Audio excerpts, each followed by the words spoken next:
Bonjour à tous, bienvenue dans une nouvelle vidéo. Aujourd'hui, je vais présenter le problème 3 des EGMO 2025. Donc, l'énoncé est le suivant. Soit abaisser un triangle dont tous les angles sont aigus. Les points B, D, E et C sont alignés dans cet ordre et vérifie que BD égale DE égale EC. Soit M et N les milieux respectifs des segments AD et AE. On suppose que tous les angles du triangle ADE sont aigus et on nomme H son orthocentre. Soit P et Q des points situés respectivement sur les droites BM et CN, tels que DHMP sont cocycliques et 2 à 2 distincts, et EHNQ sont aussi cocycliques et 2 à 2 distincts. Et il faut montrer que P, Q, N et M sont cocycliques.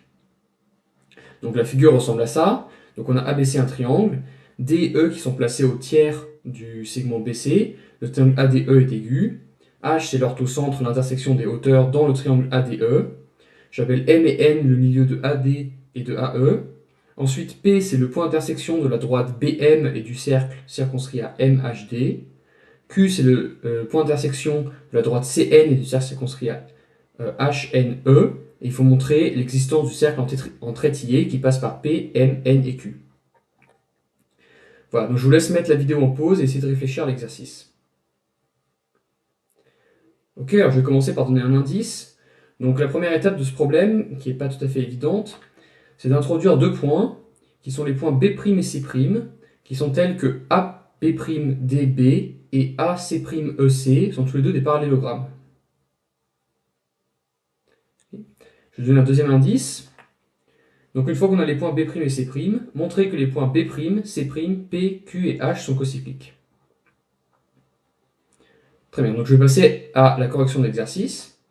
Donc comme dit dans les indices, on va introduire les points B' et C', tels que AB'DB et AC'EC sont tous les deux des parallélogrammes. Donc les voilà sur la figure. Donc par un théorème de Thalès, en fait, on voit que M c'est le milieu de BB' et N c'est le milieu de CC'. Et donc ensuite, si je regarde BE, B'C, vous voyez que AB' c'est parallèle à la droite BC, parce que c'est parallèle à BD, et c'est de même longueur que BD, et AC' c'est parallèle à CE, et de même longueur, et donc du coup, on voit que B'C', c'est la longueur de B'C', c'est 2 tiers de la longueur BC, et du coup c'est aussi la longueur BE, et donc du coup, BE, B'C', c'est un parallélogramme. Donc ça, c'est, disons, une idée de pourquoi on aimerait bien introduire ces points B' et C'. Et ça va aussi être un outil très utile dans la suite.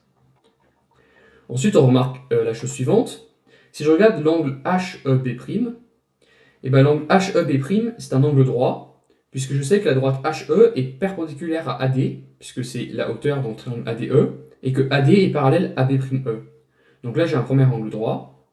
Et de la même manière, HAB' est un angle droit, puisque la droite HA est perpendiculaire à la droite DE, que DE est parallèle à AB'. Donc du coup, j'en déduis que les points AB', E et H sont cocycliques par le théorème de l'angle inscrit, puisque j'ai deux angles de 90 degrés. Maintenant, une fois que j'ai ça, je vais faire une petite chasse aux angles. Donc si par exemple je considère l'angle HQC', l'angle HQC', je vais utiliser le fait que H, N, Q et E sont cocycliques. Et je le retrouve ici, donc c'est aussi égal à l'angle HEN. Mais maintenant, l'angle HEN, c'est le même que l'angle HEA. Et donc, du coup, par le théorème de l'angle inscrit dans le cercle AB'EH, je le retrouve en haut ici, c'est égal à l'angle HB'C'. Donc, l'angle HQC' est égal à l'angle HB'C'. Et donc, les points B', C', Q et H sont cocycliques. Mais maintenant, je peux faire un raisonnement totalement symétrique. Et j'ai aussi que B', C', P et H sont cocycliques. Et donc du coup, les 5 points B', C', P, Q et H sont tous sur un même cercle. Okay, donc une fois qu'on a ça, en fait, on peut terminer l'exercice assez facilement avec une petite chasse aux angles. Donc pourquoi si je regarde l'angle B'MN, l'angle B'MN, ce que je vais faire, c'est que j'utilise juste les angles alternes internes. MN, c'est une droite des milieux, c'est parallèle à BC, c'est parallèle à DE, pardon, qui est parallèle à B'C'. Donc je retrouve l'angle en haut, c'est égal à l'angle B'C'. Maintenant, j'utilise le terme de l'angle inscrit dans le cercle bleu qu'on vient de trouver. Donc cet angle, c'est aussi égal à l'angle PQN. Et maintenant, si je sais, et du coup, je sais que PQN, c'est égal à B'MN, qui est égal à 180 moins PMN. Et du coup, j'obtiens que les points P, M, N et Q par terme de l'angle inscrit, eh bien, ils sont cocycliques. Ce qui est exactement ce qu'on cherchait. Voilà. J'espère que vous avez bien aimé cet exercice.